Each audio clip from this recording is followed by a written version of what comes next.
wabarakatuh daripada Anjung Ilmu College Kedaman ke-11. Bersama-sama kita pada hari ini untuk membincangkan satu permainan yang boleh dikatakan telah mengukir nama di persada dunia. Permainan apa agak-agaknya? Kalau dahulu kita bermain permainan seperti lawan pemadam, gasing, lagi apa ya, congkak dan sebagainya. Tetapi pada kali ini ada satu permainan yang bukan hanya dipermainkan oleh budak-budak kecil ataupun dewasa, tetapi juga orang tua. Untuk kita tahu apakah permainan tersebut, kita saksikan visual ini. Hami.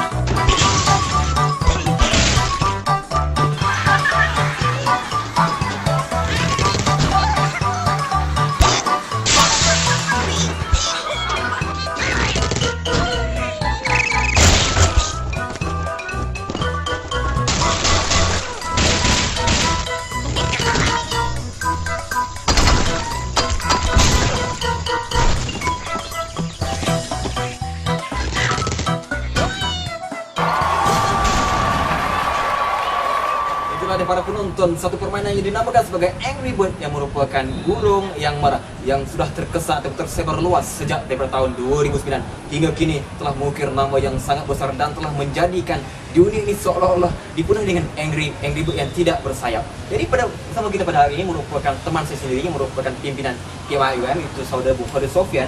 Kita di sini untuk membincangkan soal dalam setiap perkara kita tahu ada yang positif dan ada yang negatif. Jadi di sini kita mau mengambil untuk rancangan ini, kita mengambil yang positif sahaja supaya pemikiran kita ini jadi pemikiran yang jernih sahaja. Jadi pada pandangan saudara, bagaimanakah pendapat saudara mengenai di sebalik Angry Bird ini? Pasti ada kebaikan dia. Jadi mungkin boleh kita ulas, apakah di sebalik Angry Bird sebenarnya menurut perspektif yang lebih baik, positif?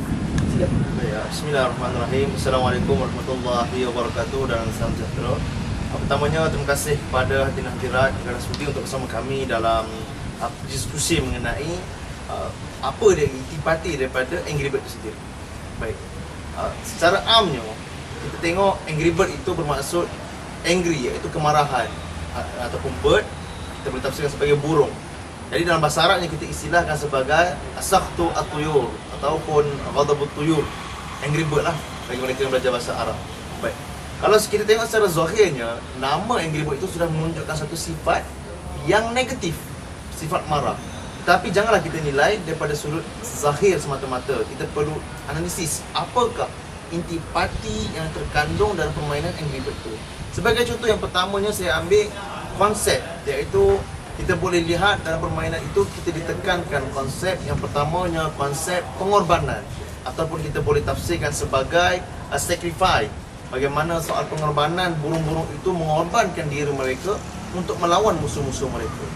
Ini satu poin ataupun satu kesimpulan yang dapat kita tafsirkan bahawasanya pengorbanan itu sangat penting untuk kita menjayakan apa saja misi kita dalam hidup kita. Kita tengok macam mana burung yang berwarna hitam sanggup untuk meletupkan dirinya semata-mata untuk mendapat kemenangan yang hakiki dalam permainan video. Yang keduanya iaitu konsep kerjasama.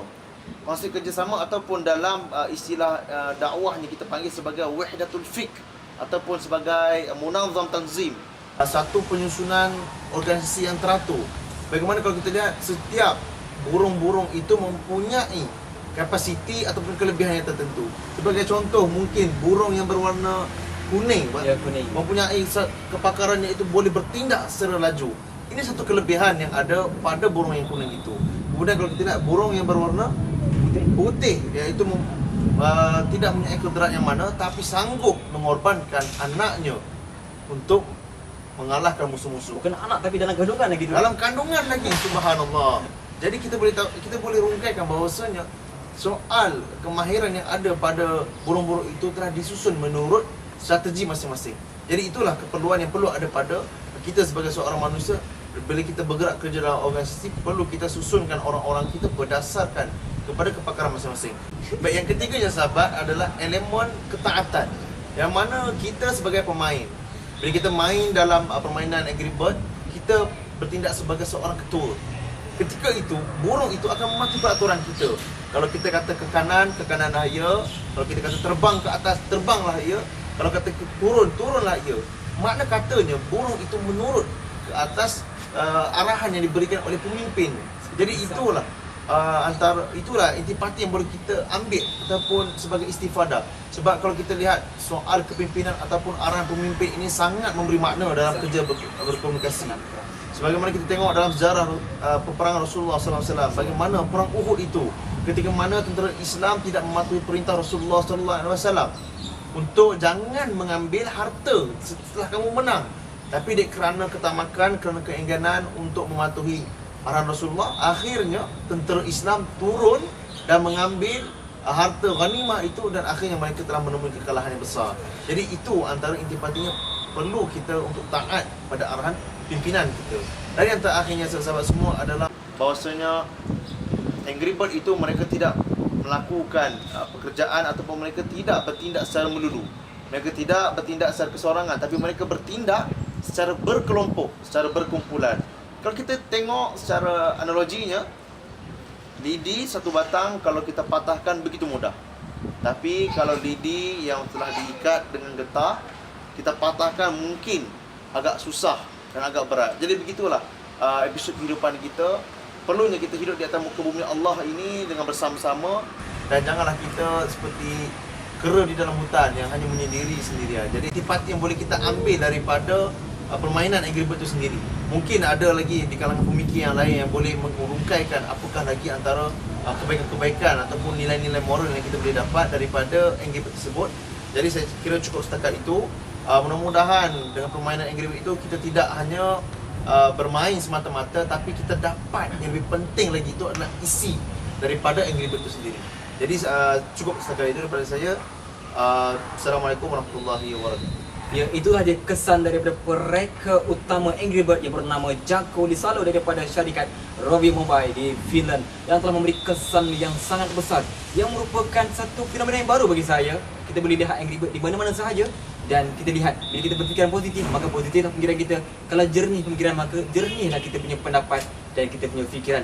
Dan itulah dia sedikit sebanyak yang telah dirungkaikan oleh Saudara Bukhari mengenai bagaimana kita boleh positifkan untuk kaitkan dalam kehidupan kita yang penuh dengan strategi. Kita harus berstrategi. Kalau anda pasti pernah bermain Angry Bird, anda akan pasti kadang-kadang kita akan tension, kita akan tekanan untuk melepaskan pelbagai level yang diletakkan. Kadang-kadang kita tak tidur malam untuk settlekan, aku mesti habiskan benda ni, aku mesti tamatkan perjuangan ini, permainan ini. Dan itulah dia kesan yang diberikan. Kita perlu berstrategi dalam kehidupan, dan bila positif-positiflah kehidupan kita, insya-Allah. Sekarang itu sahaja daripada kami dalam perancangan yang untuk mengupas isu Angry Bird dalam keadaan positif. Sekian, Assalamualaikum warahmatullahi wabarakatuh.